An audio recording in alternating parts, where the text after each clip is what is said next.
Saudi আরব সহ মধ্যপ্রাচ্য, এশিয়ার বিভিন্ন দেশ এবং ইউরোপ, আফ্রিকা ও আমেরিকার বিভিন্ন দেশে আজ পবিত্র ঈদ উল আজহা উদযাপিত হচ্ছে। মক্কার কাবা শরীফ, মদিনার মসজিদে নববী সহ মধ্যপ্রাচ্যের দেশগুলোর মসজিদে মসজিদে ঈদের জামাত অনুষ্ঠিত হয়।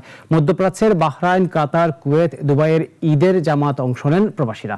এছাড়াও ফিলিপাইন, মালয়েশিয়া ও ইন্দোনেশিয়াতে আজ ঈদ উল আজহা উদযাপন হচ্ছে।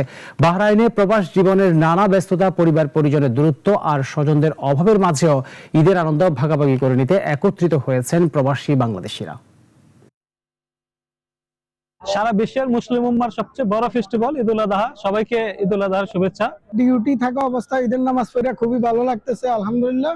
সবাইকে ঈদ মুবারক। পবিত্র ঈদ উল আজহার দিনে আমরা সকল বাংলাদেশি সহ সবাইকে আবারও ঈদের শুভেচ্ছা। ফ্যামিলিকে ছাড়িয়ে এখানে বিদেশের মাটিতে ঈদ আনন্দ সবাই ভাগাভাগি করে উপভোগ করতেছি।